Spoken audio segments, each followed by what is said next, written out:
Hey everyone, welcome to my YouTube channel Glow and Grow with Nidhi.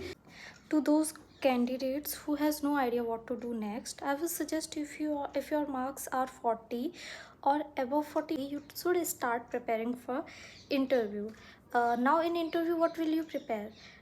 First, you need to understand that interview is solely based on your communication skill, your soft skills, your interpersonal communication skills. So prepare for them in best way, because interview can prove to be a game changer in this exam, because interview के अच्छे खासे marks हैं. So those who has not performed well in their main can cover that margin in their interview. So I'll share my experience, because मैंने अपना अभी क्या कहते हैं KVS के जो कॉन्ट्रैक्चुअल टीचर्स होते हैं, आई अटेम्प्टेड सम इंटरव्यूज़. मैंने कुछ एक्सपीरियंस के लिए काफ़ी सारे इंटरव्यूज़ दिए थे. So they are very much like the real interview. तो जब मैंने एंटर किया, first I took the permission that may I come in sir और ma'am. when they allowed me, I entered, and I also asked to sit. So when I sit, they asked me for my brief introduction. You need to prepare good introduction of yourself, because when I sit, first thing they asked me, give us a brief introduction of yours. उन्होंने मुझे जिस तरीके से वो पूछा और बोला, उससे क्लियर दिख रहा था कि वो चाहते हैं कि मैं अपना एक ब्रीफ इंट्रोडक्शन दूं और उसको एलेबोरेट करूं. मतलब उन्होंने प्रेशराइज़ करके मुझे ये पूछा. मतलब हमारा इंट्रोडक्शन बहुत मैटर करता है. तो आपके इंट्रोडक्शन में क्या क्या होना चाहिए? First of all, you will start my name, this is this, I belong to here. आपकी स्टडी का ब्रीफ इंट्रोडक्शन होना चाहिए, आपके एक्सपीरियंसेस का ब्रीफ इंट्रोडक्शन होना चाहिए, और आप अपने सब्जेक्ट्स जो भी हैं अच्छे से बताएं. एंड जब आप जो वही चीज़ मेंशन करें जो आप अच्छे से एक्सप्लेन कर सकें. फॉर एग्जांपल, मैंने मेंशन किया I am post graduated in MSc zoology.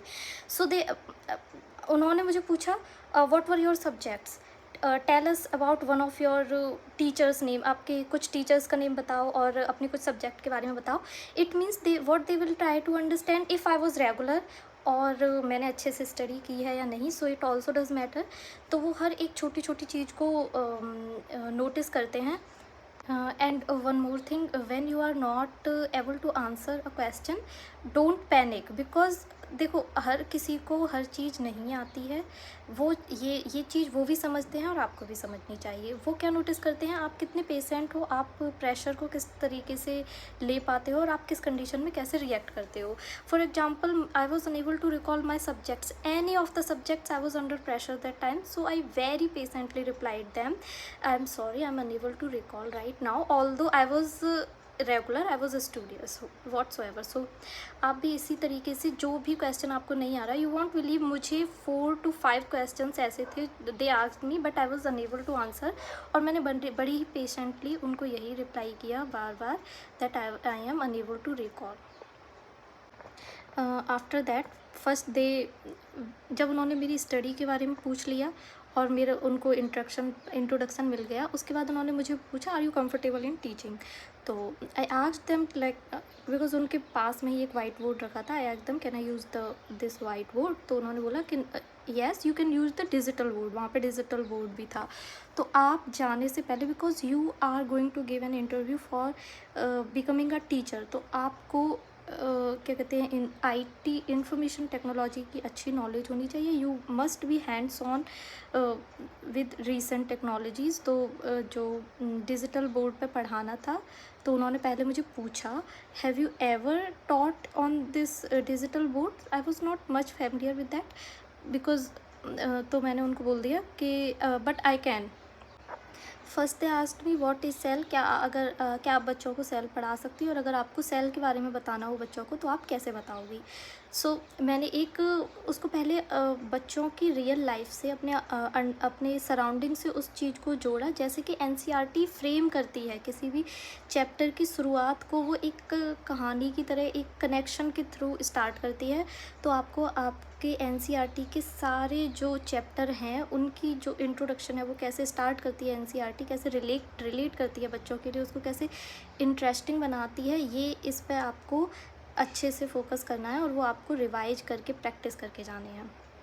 तो मैंने कैसे कनेक्ट किया, मैंने उनको बोला like if I ask you the basic unit of this building, currently we are sitting here, तो इस बिल्डिंग की बेसिक यूनिट क्या है। फॉर एग्जांपल इस बिल्डिंग की अगर बेसिक यूनिट है अ ब्रिक, तो अगर मैं इतनी सारी ब्रिक्स को ऐसे जोड़ जोड़ के ही तो ये बिल्डिंग बनी होगी, तो इसकी स्मॉलेस्ट यूनिट ब्रिक हुई।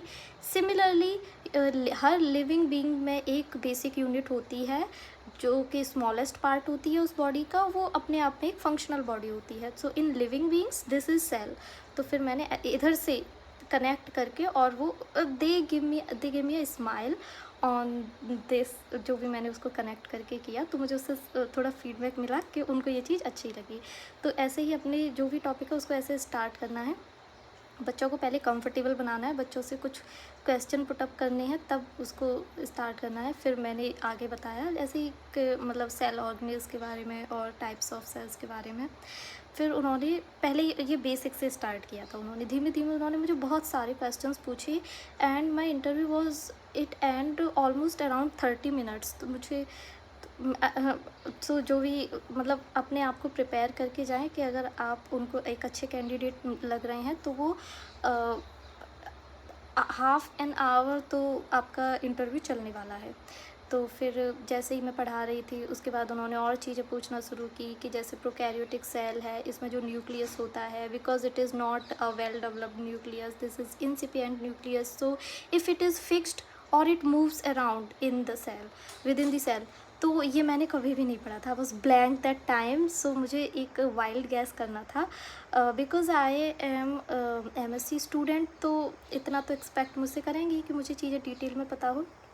तो जो भी आपका सब्जेक्ट है आप उसको इतनी ही डिटेल में करके जाएं, क्योंकि उन्होंने मुझे कुछ क्वेश्चन पूछे थे, ऐसे ही एक ये हो गया। So I said I don't think it is fixed because there is no such mechanism in the cell. तो उन्होंने बोला कि नहीं वो फिक्स होता है और कुछ सेलुलर प्रोटीन्स होती हैं विच कीप्स इट फिक्स। तो I said okay okay. Then they asked me one more thing, what is inclusion? I was also not aware of the inclusion, so I made a wild guess. Then I said I'm sorry, I'm unable to recall if I have gone through this, but I'm unable to recall this right now. तो उन्होंने मुझे बताया inclusion are the other cell मतलब जो cytoplasm होता है उसमें living body cell organelles को छोड़ के जो कुछ भी इनऑर्गेनिक मटेरियल होता है that is cell inclusion. So I was like okay. और ऐसे ही उन्होंने काफ़ी सारे क्वेश्चन पूछे, जो हिस्टोन प्रोटीन होती है वो प्रोकैरियोट्स में भी होती है, यूकैरियोट्स में भी होती है या नहीं। तो उन्होंने ना मुझे बहुत बेसिक लेवल पे, एक्चुअली MSc लेवल पे क्वेश्चन पूछे। They also asked me if I have PPT, क्या मैं बच्चों को PPT से पढ़ाती हूँ, मेरे पास कुछ मेरे नोट्स हैं या कुछ अदर टूल्स हैं which I take as an help to teach. तो आप लोगों के पास कुछ भी हो, जैसे कोई PPT हो, कोई नोट्स हो, फ्लो चार्ट, रे डायग्राम, आपके हैंड रिटन नोट्स हों, या अपने स्कूल के वीडियोस हों जो आप स्टडी जो बच्चों को पढ़ाते टाइम हो। जैसे मेरे पास मेरे प्रैक्टिकल के कुछ स्कूल के वीडियोस थे कि मैं बच्चों को कैसे प्रैक्टिकल्स कराती हूँ, तो मैंने अपने वो दिखाए। एंड ऑल्सो मेरे पास मेरे नोट्स थे, हैंड रिटन नोट्स, जैसे कि फॉर एग्जांपल ये जो म्यूटेशन वाला चैप्टर है, तो इसमें मैंने एक ये फ्लो चार्ट बनाया है, इसमें बताया है टाइप ऑफ म्यूटेशन। तो म्यूटेशन हेरिटेबल हो गए, नॉन हेरिटेबल हो गए, एनवायरमेंटल, और एक और क्लासिफिकेशन किया है जैसे कि gene mutation, chromosomal mutation and genetic mutation. तो इसमें ये समरीज़ हैं, ये फ्लो चार्ट हैं, ये फ्लो चार्ट, ये डायग्राम्स जो हैं वो दिखाते हैं कि आपके सब्जेक्ट की नॉलेज अच्छी है, आप अदर मतलब आप टीचिंग में बहुत सारी चीज़ें यूज करते हो बच्चों को फैमिलियर बनाने के लिए, उनको सब्जेक्ट को ईजी बनाने के लिए। तो आपके पास जो कुछ भी हो अपना मटेरियल वो आप लेके जाएं, उनको दिखाएं, पिक्चर्स हो तो वो पिक्चर्स दिखा सकते हैं। दे एक्चुअली हेल्प और दे help them to understand your knowledge and your teaching skills also. At the end, interview is all about your soft skills, your teaching skills, because if you going to be a teacher, आपको आपके subject की knowledge भी अच्छी होनी चाहिए और आप सामने वाले को वो चीज़ कैसे समझाते हैं, this also does matter and this does matter more than anything else, because आपको नॉलेज बहुत ज़्यादा है, but if you can't make this understand to your students, अगर आप वो बच्चों को सिखा नहीं सकते हो, समझा नहीं सकते हो, then you are not a good teacher, because teaching एक स्किल है. तो I hope it will help you, and I think you should start preparing for interview, because I think within 1 or 2 months तो result आ ही जाना है. They will not take much time. और 1 month आपको जितना हो सके आप इधर उधर इंटरव्यूज़ दीजिए, प्राइवेट स्कूल्स में दीजिए, कोचिंग इंस्टीट्यूशंस में दीजिए. और जैसे अभी KVS की कॉन्ट्रैक्ट टीचर्स की हायरिंग तो मेरे ख्याल से बंद हो चुकी है. अगर कहीं भी हो रही है, जैसे अभी दिल्ली में काफ़ी सारे टीचर्स, गेस्ट टीचर्स के लिए इंटरव्यूज़ चल रहे हैं, तो उनमें डायरेक्ट इंटरव्यूज़ हैं. So go and attempt as much interviews as possible, because at the end, क्योंकि उनसे आपको काफ़ी सारा फ़ायदा मिलेगा. फर्स्ट ऑफ ऑल अपने आप को आप कंफर्टेबल कर पाएंगे. आपको कैसे अपना प्रेशर मेंटेन रखना है, कैसे आपको काम रहना है, और वो क्या क्या क्वेश्चंस पूछ सकते हैं, उसमें कैसे रिएक्ट करना है, आपको आ रहे हैं नहीं आ रहे हैं. और आपको एक अपना इंट्रोडक्शन ही बहुत ज़्यादा मैटर करता है, अपनी बॉडी लैंग्वेज भी बहुत मैटर करती है. तो आप इतनी सारी प्रैक्टिस में एक अच्छा इंट्रोडक्शन देना सीख जाएंगे. आपकी कम्युनिकेशन स्किल्स बेटर हो जाएगी, आप कंफर्टेबल हो जाएंगे इंटरव्यूज़ के लिए. तो मेरी तो यही सजेशन रहेगा सब लोगों के लिए, जो भी इंटरव्यू के लिए प्रिपेयर कर रहे हैं, आप इंटरव्यू दो जितने ज़्यादा हो सके. And your interviews are based on your knowledge also. तो NCERTs की जो 11th और 12th की जो NCERT है, उसको आप कवर करके जाएं. इन माय सजेशन एटलीस्ट आप उतना तो पूरा करके ही जाएं. जैसे आपको MSc लेवल का या ग्रेजुएशन लेवल का नहीं भी आता है, अगर आप पोस्ट ग्रेजुएट हैं और आपको उस लेवल तक का नहीं आता है, आप उनके आंसर नहीं कर पा रहे, स्टिल आपको जो सब्जेक्ट पढ़ाना है, जिस क्लास को पढ़ाना है, एटलीस्ट उसकी तो कंप्लीट नॉलेज होनी चाहिए.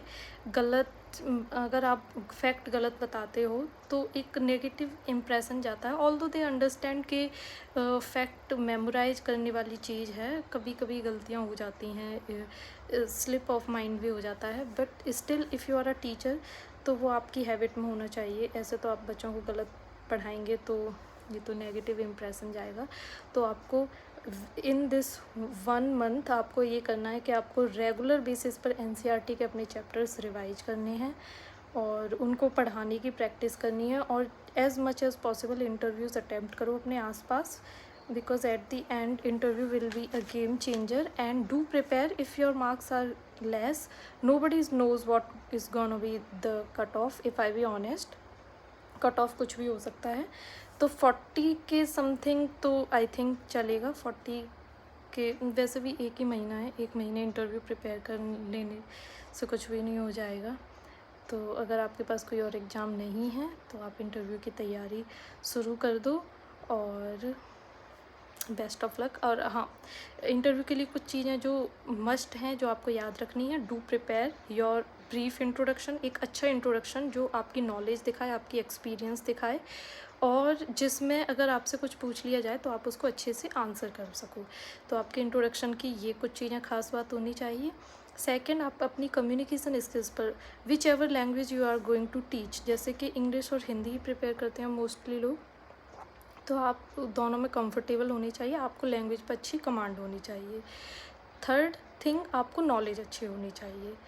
तो आपको अपना इंट्रोडक्शन देने की प्रैक्टिस करनी है, अपनी नॉलेज बिल्डअप करनी है. NCERT 11th और 12th की तो एटलीस्ट रट के जानी है, ताकि उसमें कोई फैक्ट गलत ना हो, और उनको पढ़ाने की प्रैक्टिस करनी है. थर्ड थिंग, आपको थोड़ा टेक्नोलॉजी से अपने आप को कनेक्ट रखना है. जैसे डिजिटल बोर्ड पे अगर उन्होंने पढ़ाने के लिए बोल दिया तो आप पैनिक ना हो, और आपको पढ़ाना आता हो, आपको नॉलेज हो, तो थोड़ी सी प्रैक्टिस करके जाना. और अपने कुछ PPT, रेट, डायग्राम या जो कुछ भी आपके नोट्स हों या कुछ आपके प्रूफ हो that you are a good teacher, तो आप बता सकते हैं, वो भी लेके जाएं. So best of luck.